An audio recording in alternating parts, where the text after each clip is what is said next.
আমার থেকে চোখ রাঙ্গায় কেন তাকাই?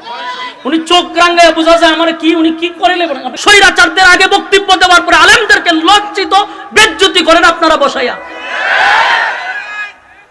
নামাজ নাই, রোজা নাই, মুত্তা ফানিল না, তাদের বক্তব্য আমাদের শুনতে হয়। আপনি কি বুঝাইতে চাচ্ছেন আমার বলেন? আপনি কি চাইতেছেন? না কিছু বুঝাইতে চাইতেছেন আপনি? হ্যাঁ, উনি খুব ঝাড়ি মারি মারতেছে। আপনি জাতি বাইয়া দাড়ি মুখে লাগাই তো আমার দুঃখে দুঃখিত হওয়ার দরকার। আমার কি একটা বিবেক নাই যে আপনারা যে দূর দূরান্ত আসছেন আমার জন্য কোন নেতার বক্তব্য শোনার জন্য আসেন? আমি উঠতে গেলে বসানি কেন আপনার নেতা? দেখি 10 জন মানুষ তাকে নিয়ে চ্যালেঞ্জ করলাম। আমি 10 জন বসে যদি আমি আর জীবন বাস করবো না, আপনি চোখ রাঙ্গান কারে দিয়া? শ্রোতা সব আমার দিকে আসছে কেন? কষ্ট লাগার মতো কথা পাবলিক বলতো, কথাটা আমার সহ্য হতো। উনি আলেম দেখা যায় সুরতে, উনি আমার চোখ রাঙ্গায় বলতেছে আপনি মন চাইলে ওয়াজ করে নাহলে দোয়া করে চলে যান গা। এই ব্যবহারটা ওনার কাছ থেকে পাওয়াটা তো দুঃখজনক।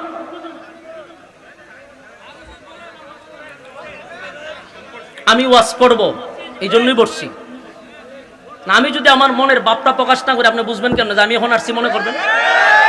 আমি তো আমার জায়গাতে ক্লিয়ার হওয়া দরকার যে আমি 3.5 ঘন্টা বসা। আমি যদি চলে যাই আপনারা কমেন হুজুর আই গেল, আমি এখন আসি নাই, 8:30টায় আসছি।